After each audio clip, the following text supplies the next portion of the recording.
नमस्कार, आप देख रहे हैं रबजी लाइव और मैं हूं अभिषेक मिश्रा।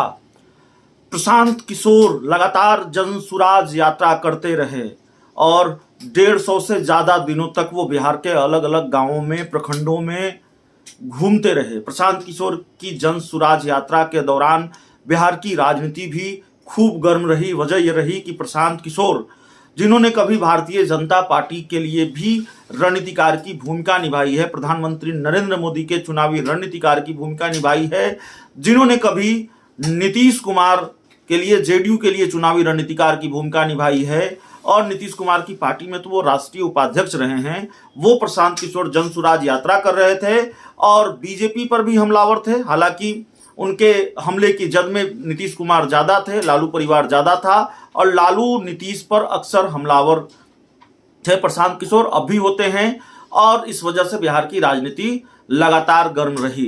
प्रशांत किशोर ने अब अपनी यात्रा पर ब्रेक लगा दिया है। प्रशांत किशोर की जनसुराज यात्रा पर ब्रेक लग गया है और 11 जून से ये यात्रा पुराने स्वरूप में शुरू होगी। यात्रा पर ब्रेक लगने की वजह यह है कि प्रशांत किशोर के पैरों में सूजन है। स्वास्थ्य कारणों का हवाला देकर इस यात्रा को रोका गया है और प्रशांत किशोर की टीम की तरफ से बताया गया है कि जो मीडिया रिपोर्ट्स के हवाले से खबर है कि डॉक्टरों ने प्रशांत किशोर को कुछ दिन आराम करने की सलाह दी है। तो लगभग 1 महीने तक आराम करेंगे, उसके बाद 11 जून से यात्रा शुरू होगी। लेकिन सवाल यह है कि सिर्फ स्वास्थ्य कारणों से ही प्रशांत किशोर ने यात्रा पर विराम लगाया है या बात कुछ और है। प्रशांत किशोर ने जब यात्रा शुरू की थी 2 अक्टूबर को, तो ये कहा था उससे पहले प्रेस कॉन्फ्रेंस करके कि वो पूरे बिहार में घूमेंगे, यात्रा करेंगे और उसके बाद अगर लोगों में सहमति बनी तो वो नई पार्टी बनाएंगे। नई पार्टी से मतलब वो उन्होंने कहा था राजनीतिक दल बनाएंगे।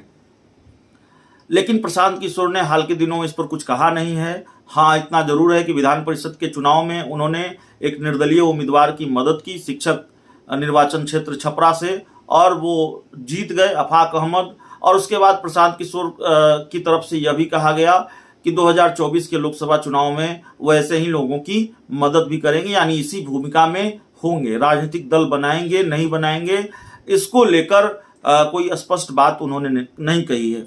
एक तो सवाल यह है कि प्रशांत किशोर जो यात्रा कर रहे हैं और जिस तरह से सक्रिय है बिहार की राजनीति में, उसका फायदा किसको होगा, उसका नुकसान किसको होगा। हमलावर तो जेडीयू पर हैं, हमलावर नीतीश कुमार, लालू परिवार पर हैं, तेजस्वी यादव पर हैं।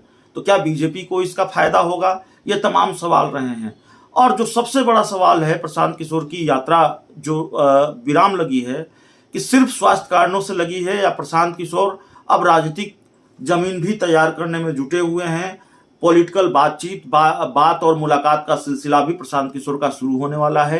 क्या किसी के साथ पॉलिटिकल डील की कोशिश भी प्रशांत किशोर करेंगे, और करेंगे तो किसके साथ करेंगे? बिहार में तो मुख्यतः 2 ही राजनीतिक खेमे हैं, एक महागठबंधन, एक एनडीए। महागठबंधन में नीतीश कुमार, तेजस्वी यादव और लालू यादव पर हमलावर ही होते हैं। भारतीय जनता पार्टी से भी उनका कोई बहुत याराना नहीं है, बहुत दोस्ताना नहीं है। तो कोई गठबंधन करेंगे नई पार्टी बनाकर, या जिस तरह से उनकी यात्रा चल रही है, सक्रिय राजनीति में नहीं है, प्रत्यक्ष तौर पर तो वो राजनीति में नहीं है, वो अभी यात्रा कर रहे हैं। तो क्या इसी तरह की भूमिका वो निभाते रहेंगे, इसी तरह से इसी रणनीति पर वो काम करते रहेंगे, या प्रशांत किशोर का कोई हिडन प्लान भी है? यह देखना बड़ा दिलचस्प होगा। प्रशांत किशोर की यात्रा पर विराम लगा है, उस पर कई सवाल हैं, और सवाल जो सबसे महत्वपूर्ण है, जिसकी चर्चा हमने की, कि क्या सिर्फ इस वजह से विराम लगा है कि प्रशांत किशोर के पैरों में सूजन है, या बात कुछ और है। बहुत बहुत धन्यवाद।